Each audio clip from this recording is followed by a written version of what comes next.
Welcome back. We want to put a spotlight on a big issue this morning. In the past 12 months, New South Wales Police have answered 140,000 calls relating to domestic violence.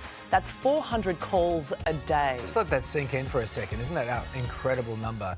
The New South Wales Police Commissioner Karen Webb has openly described the situation as critical, and I'm sure you would agree with it at home, making it her mission to fix the system, calling on perpetrators to be treated like terrorists and mobsters. And she joins us now this morning. Commissioner, those are strong words, and thank you so much for your time and coming in this morning.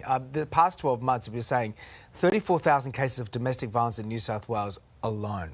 This increase is frightening. It's alarming. How do you feel hearing that? It is. When you break that down, that's more than 90 incidents every day across this state. And almost 50% of homicides are domestic or family violence related. And that's been consistent for the last 5 years, but every one is one too many. And that's still a case of those are the ones that are being reported. That's right. Exactly. We suspect that it is very much underreported, and we really want to encourage victims to come forward and know that we're ready to hear from them. It's not their fault, and really trust that we will action their complaints and investigate them fully. Look, it was a very powerful campaign that we saw across the News Corp papers over the weekend, and I found it, and I'm sure a lot of people found it, really alarming to hear experts say AVOs aren't worth the paper they're written on.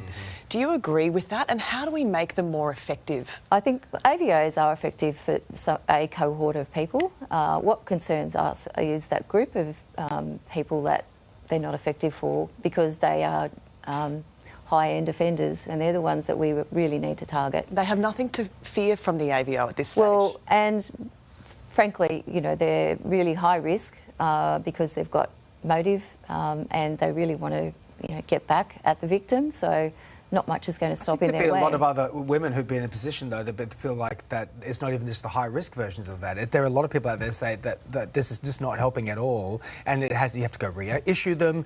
It's a complicated process for the victims. Well, yes, and police often will take out the AVO on behalf of the victim, get it before the court and become an enforceable order. And we've got officers right across this state. We knock on doors, make sure they're complying with their orders. We also knock on the victim's door to make sure that they're, feeling safe, etc.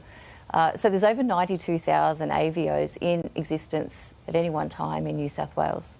That's a lot of door knocking. You've said something where you say you wanted the perpetrators to be treated like terrorists. That's really, high intensity word. It is. What do you mean by that? Well, these people become fixated on the victim, and will really, not stop at anything and to get back at the victim, etc. So they've got motive, they're fixated, and that's all they can see. So we really need to target those people as well as all the others, but they're certainly high risk for us. So you've raised the idea of increasing jail sentences from maximum 2 years for breaching an AVO to 5 years as an example of how to beef these up.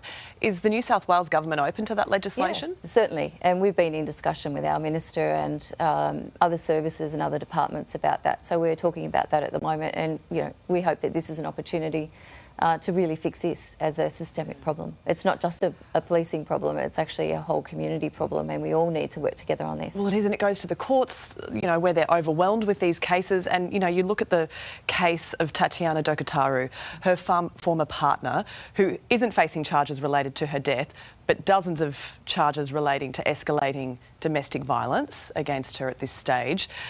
He was bailed last week and may not face trial until 2025. That's outrageous. The system is letting victims down in that way, aren't they? The conditions, his bail conditions, are quite strict, and obviously we'll be making sure that he complies with those bail conditions. But certainly, they're concerning for members of the public and the witnesses and all of those involved in matters like that. But it's the message that puts out to other victims out there. So if someone like that's just going to walk out on bail charges, then, what hope do I have with my case? Well, trust the system will work, trust that the police will investigate the matter and make sure that these offenders are complying with their bail conditions, etc. Are the courts keeping up with what you're trying to do?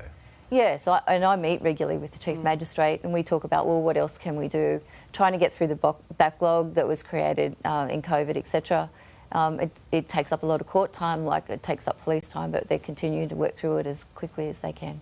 You say it's a whole of community response here, and it is. How can we be better neighbours, be better allies, be more aware of the signs and the red flags of domestic violence in our neighbourhoods, because it is in every neighbourhood? That's right. It doesn't discriminate. So it doesn't matter where you live, whether you live in a metropolitan city or in a small country town. So friends and neighbours, relatives can just notice those nuances and those changes in a victim, where they start to withdraw, they find it difficult to get out of the house, to socialise, don't have access to money, all those sorts of things that might be controlling that person's behaviour. Any change should be a concern, and talk to that person, talk to the victim about coming forward. If they don't want to yet talk to police, then there are other domestic violence services available that they can reach out to.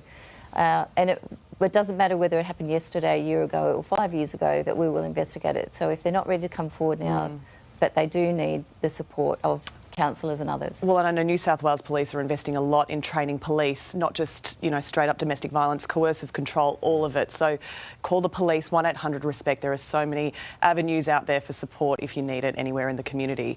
While we've got you, we'd love to ask you also about the officer charged over the tasering death of Claire Nowland. I know there's a lot that can't be said because it is before the courts. But the judge said a lot last week. The judge said a lot. And in your opinion, would it have been the right thing to do for him to turn up to court last week? I mean, that's a matter for the DPP, so I can't really comment. Unfortunately, that is before the court, and we'll just have to watch that play out. OK. Also at the moment on escalating gangland violence, we're seeing an increase in shootings across Sydney at the moment. The fear, I suppose, always in the community is that innocent people will get caught up in this, in the crossfire. Do you feel confident that you have this under control at the moment in Sydney? Yes, we do, and I can appreciate the community's concern and fear. We've got detectives working around the clock on the matters under investigation.